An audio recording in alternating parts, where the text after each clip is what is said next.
Hello, everyone. Welcome. I'm Comic Chic, and it's your boy Firefly, and we're here to talk to you about the weekly comic book day reviews for July 17, 2024. As always, we've got an amazing week packed with some cool comic books, and I can't wait to get to it. So, without further ado, we'll tell you our pick of the week in a second here, but let's say our hellos. Hey, Adi, how are you doing today? I'm doing great. It's been a very good week for comics for me. I don't think there was a single book I read this week that I didn't like, so I'm excited to get into it. How about you? How's your week been? I didn't read Wonder Woman this week yet, even though I got it a long time Okay. ago. So I would agree. It's been a good week of comics because I haven't read Wonder Woman. But yeah. So let's get into it, ladies and gentlemen. My pick of the week this week was Batman Superman World's Finest number 29 by Mark Waid, Dan Mora. Let's see who else we got here. Tamara Bonvillain and letterer Steve Wands. This has been a fantastic book. You guys know if you've been keeping up with the reviews every week, every month, you know we love this book. Mark Waid has been killing it with his return to DC. Well, I guess now he's pretty much leading DC, you could Yeah. say. He's But a mainstay now. oh yeah, so this is fantastic. It's the last issue of the Doom Might story arc, and I got to say, I really really enjoyed how things ended. I do love the imps myself, as in the fifth dimensional imps in the DC universe, like Mr. Mixius Pitlick and Batmite. So I did have a blast with this story arc, even with the silliness and all. As always, the artwork by Dan Mora has been just incredible, and it's really sad to see that this is his last issue on the title for a while, because as you have heard, or you might not have heard, he's moving to Superman with Joshua Williamson. So it's exciting. In a way, he's still going to be on Superman, but he's just not going to be on this book anymore. So it's a weird trade off, but I'm looking forward to it either way. What do you think of this book, man? Um, I can say mostly I agree. It's been a great run with both Wade and Mora. We've enjoyed it since issue one until now. So I'm pretty sure Wade is still writing the book. It's just Mora's the one that's not doing the art anymore. So I'm excited to see who's going to be the next artist. I'm not sure if you know or not. It's Adrian Gutierrez, the Okay, Blue Beetle I'm not. artist. Michael Baker, Oh, good to see you, okay, my okay. friend. Oh, what's up, Yeah. Michael? And Mora really pushed himself in this Batmite like few issues, Hmm. the 2D to the sixth dimension, and even the my favorite part of this book when they were pulling the ropes at the end. All the heroes, each one had a rope, and you could see like different timelines and Yeah. different versions. Like Time Batman things. Beyond was Yeah. in there, Brainiac Queen was on there. They had Mm. like Easter eggs, I guess, for Absolute Power too. So it was great. I would say that would have been my pick of the week. We By the way, we didn't discuss who what our picks of the week were. I would have picked World's Finest as well, but if he's gonna pick it, I think I'll go with Nightwing. Nice. Yeah. But yeah, another great issue in this run. And the next issue is going to feature, sorry, the next arc is going to focus on Eclipso. If you guys have ever seen the Stargirl TV show, or if you read a lot of DC, or if you just know the tacky comic with the diamond on the cover from DC that they tried to pull the gimmick back in the day, then you know about Eclipso. It's always a lot of fun when Eclipso's around, and I can't wait to see what happens in that arc. We did get a Prince Rahman tease in this issue, so I thought that was funny with an Eclipso story right around the corner, but we'll see that next time. But yeah, coming up next, we've got Nightwing number 116, Legacy number 303, the Tom Taylor and Bruno Redondo final arc of their Nightwing run here. We're down to the third issue of this, and there's two more left before their arc ends. Awesome Dead Man cover, just like floating in front of Nanda Parbat, which uh, which is a whole thing we can get into later. But as you guys know, the Kali Yuga and everything. But as you guys know, this has been an interesting storyline, and even though I think it's a little bit late, I do think this issue was really solid. I think there were a lot of good revelations. Just the problem is he waited too long to build up. Sorry, to have Heartless's moment, because I feel like a lot of people got lost in the build up, or the momentum was gone. So the people who were really into Heartless at first, they had to wait like 40 issues to see him and his Three plan years like more unfolding. even. Yeah, 3 years, yeah, more even. Yeah, so from that sense, I'm kind of disappointed, but I gotta say, I do really like Heartless's plan. I really like how it's unfolding. There's a lot of revelations. This issue reminded me of Firepower in some ways because like the mountain journeys and everything. Yeah. I just my like I said, my biggest thing is if he had done this issue like 20 issues ago, I think it would have gone a lot better with fans, and the run wouldn't have been as stale for them. But I think because it's so late, it does affect it, unfortunately. With that being said, I thought the revelations were really cool, and I thought Heartless's plan was pretty clever. And there's a funny last page in this issue, which I think Yeah. is a bigger deal than it is. Well, we'll say spoiler. It's so like Nightwing, because he's on this journey and he has to be under the radar because Heartless has like framed him for murder. He's a Basically, wanted Heartless. criminal, basically. He's wanted. Yeah, yeah. People think Nightwing is heartless, so that's what it is. They think Dick Grayson is heartless, and so he has to go under the radar, leave Bloodhaven, go to like Nanda Parbat and find Deadman and talk to him about like his fear of jumping and everything.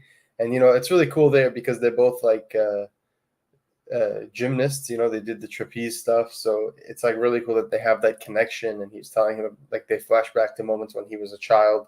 But because of all that, Nightwing needs Bloodhaven needs a hero, and Babs reaches out to Batman, and Batman agrees to basically be Nightwing. So the last page is him wearing the Nightwing costume, which is so funny because he just spells that shit out. Yeah, Dude, he it looks spells it so out, dude. swole. I'm like, if you ever Oh wanted a my swolling, god, you got yeah, your swolling right there. swollen. I kind of agree with what you're saying though, because the story itself is good and the issue alone is great. It's just like you said, we waited so long for Heartless. So like the beginning of the run was fantastic, and I think the ending is shaping up really nicely. But there were a few moments there, kind of in the middle of the run, where I don't want to say filler, but we kind of went on side adventures here and there, and a lot of them were good. I enjoyed a lot of them. Um, but in terms of Heartless, he definitely was put on the back burner for a little bit there. But as far as this issue goes, like you said, it gave me big firepower vibes. Redondo's art, as usual, was fantastic. Um, and the last page definitely got me to LOL for a little bit when you see Batman just. Yeah, Adriano Lucas on the colors, loved his colors. Wes Abbott on the letters. I do want to say that there is a moment in World's Finest where, like, when they're pulling the things, where Batman's Yeah. costume changes and it changes to like this Nightwing costume for like a split Yes, second. yes, Yeah, did yes, you notice that? It's like yes. a I did. I literal was like, second, is this the and then the Nightwing same Batman? page changes back to the normal costume. So it Yep. like kind of messes with you, it kind of gaslights you like that. But I thought that was really funny. Maybe that's a hint of like things to come here. I don't know, but I thought that was really funny given just the context. But yeah, Batman first appearance as Bruce Wayne as Nightwing. So if you for you crazy kids, Right, go get right. the keys, right? It's a fun page too. Like I swear to God, that original art page is gonna sell so Has fast. it Like has it ever been done before? Because I know Dick was um, Batman for a long time, but I don't think Bruce Wayne's been Nightwing before. I okay, like not in this way, not in him like filling out way. So it's pretty fun okay, so to see yeah, that. But that yeah, he sounds just good. like New fills old up the school, costume, dude. Just like bulges yeah. up the costume. It's hilarious. Yeah, guys, just make sure you drop a like and subscribe. We've been gaining those subscribers, and the road to 100 subscribers is on the way. Once we get to 100 subscribers, we've got some cool creator interviews lined up and some giveaways, guys. I can't wait. I'm talking real big creators too. The top two creators. So let's get those subscribes. Let's get those likes and back to it. So next book we've got up here is Superman number 16, which is almost pretty much I would say an essential tie-in to Absolute Power because this is the issue. You see how he recovers. Having been shot in the first issue of the Absolute Power. I do think like time wise, like I know like we're readers, we know he's not gonna die, but like time wise, I kind of wish they milked it a little bit more because he's like right away he's basically recovered again. I do want to say Jamal Campbell. Obviously we got Josh Williamson on the script and Jamal Campbell back on full art duties. And what a pleasure it is to have Canadian Jamal Campbell back on the artwork. You guys know we love his work. I Love, think he's love, love. Canadian at least. Yeah, you guys know. Yeah, he is. You guys know we love his work and we love his Superman work especially. So it's nice to see him back on the book, even if it's just for these tie-in issues. It's a nice segue until Dan Mora gets back on the book. Gets on the book. I do want to say I love this issue. I'm biased because I do love Zatanna and I love DC's Zatanna's focus recently. She's in like every single book. She was in World's Finest this week. She's in Superman this week. She's in her own book next week, and she's in the upcoming Batman Full Moon, I think is what it's called, a book by Rodney Barnes. So it's nice to see all the Zatanna love. Hopefully, with DC all in around the corner, maybe she'll get her own book, or maybe she'll be part of that Justice League team. Who knows? Always want to get more Zatanna. We love the magical characters at DC, so that was a pleasure. It was so cool seeing this issue through a different perspective because like she doesn't have her powers, so they're kind of showing you her training with Bruce in terms of like how she can still be capable without having her magical powers. So I thought that was cool, and it's also giving us an idea of the state of the resistance right now amongst the heroes that do have powers, or whoever's just survived. So it's really interesting to see that whole situation. What did you think of this? I think it was good. I usually don't like tie-ins. I don't really keep that a secret. I think usually they're pretty kind of filler and pointless, but this one I felt like you said was pretty essential for the greater like absolute power story. Uh, because even though it's a Superman book, it was barely about Superman, Superman was barely in it, I should say. But it was a good issue. It was nice to see Zatanna. I love that when she was trying to open the door and saying the spell backwards, it spelled out Nepo. I was like Nepo. It's like Bruce pops out of corner. What you call him? Yeah, Yeah, but yeah, it was pretty good. Yeah, fantastic issue. Honestly, for a tie-in, the art was so good. It was yeah. like for a tie-in issue, it It's was Jamal too good to be Campbell. a tie-in. Like Yeah, right, right, yeah. right. I No, it loved was it. great. I'm And looking that forward last more. page too. The last page was pretty dope. I don't know if you want to Yeah, spoil it or not. yeah. Lois Lane comes in like some Superman armor. It's pretty Yeah. sick. So we already know Lois Lane from the DC All-In reveals is going to be the person who becomes Superwoman. So I'm very Mhm. excited for that. Next up, we've got Ultimate X-Men #5 by Peach Momoko. I gotta say, I did enjoy this issue, but I might still drop this and trade weight it because the pacing of the It's story getting is a little slow. bit weird. It's It's getting slow, like slow. Yeah. they were almost the whole arc in. I didn't like the moment where they chose the name X-Men. I thought it was so random. It felt like so Ew. forced. It didn't feel Yeah. natural. It felt like okay, we should really like put the name in now because like we don't want to lose readers or something. I kind of wish there was more of a natural moment to name it, and it really didn't feel like it made sense why they chose the name. It's like, oh, like X Team sounds We get bad. I guess beds. X Men sounds better. I'm just No, like, okay, her reasoning was because we all get bad grades. I'm yeah, thinking that might be like a lost in translation kind of thing. Like yeah, when you read a joke in a dub or an anime dub and it doesn't like translate quite right. That's kind of what it felt like to me. yeah, But I agree with you that I still love the book and I will continue reading. I don't want to stop, but it is moving a little bit too yeah. slow, especially this I issue. I like the felt book. like that Yeah, I felt like after last issue, things were kind of ramping up, and I figured we'd fight our Shadow King or at least know his identity or something like that. Um, but all we learned was the cult. We learned about the yeah. cult. That's it. I do like the book though. Like I will Mhm, continue reading it. I definitely. just think I'm gonna trade weight it because I think it would read better that way. It's just the pacing is weird And and it feels more uh, like a manga. compared to it definitely does, but compared to the other ultimate books, I feel like this one is the most kind of self-centered one. It doesn't necessarily, Yeah. or not yet at least, that hasn't connected to the larger Hmm. ultimate universe.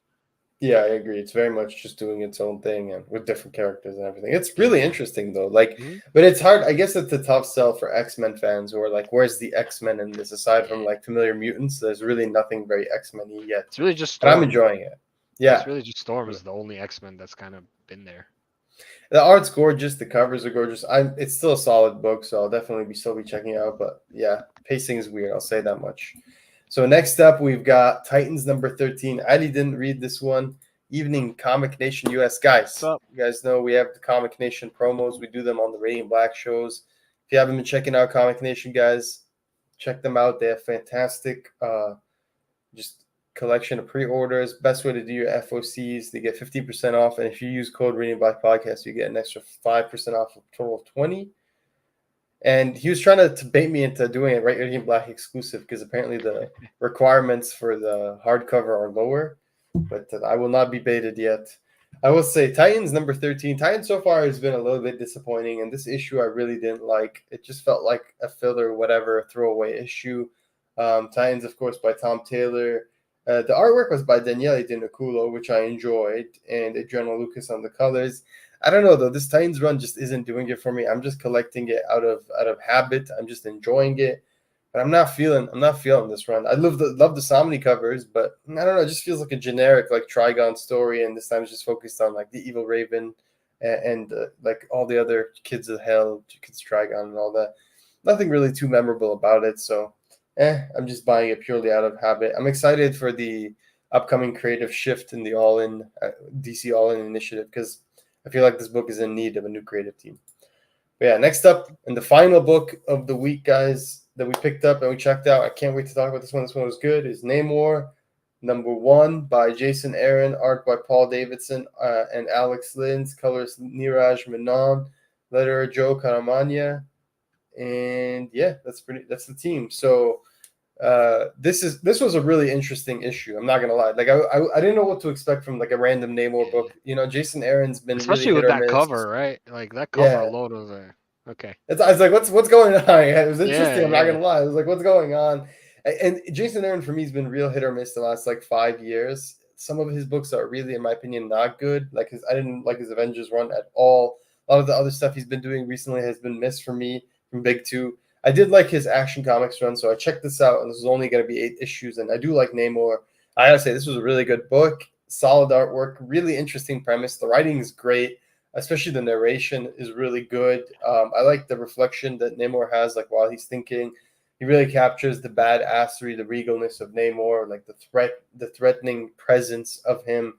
It's really interesting to see him in this like very vulnerable state in this issue because he's basically sworn off the water. There's these reasons which I don't want to spoil, but he's sworn off the water and he's super underpowered, and like these guys basically just like bathe him every 6 weeks, and that's how he gets some like ounce of power.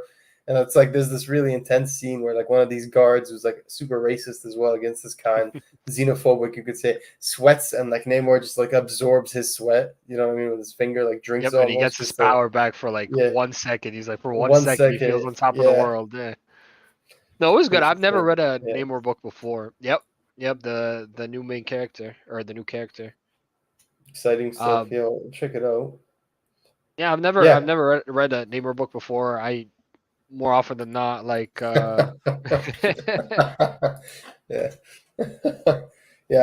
Yeah, same here. I mean, I can't remember the last time I read a Namor solo book. I remember there was one. yeah. Is it Michael Turner or something in the 2000s? That's the last one I really read. Since then, I don't really remember. Are you gonna are you I gonna know. are you gonna get issue 2? Like regardless of the Yeah, new yeah, yeah. character first appearance, just to read. Yeah. I'm gonna get issue 2. It was good. It was a good read. This is first.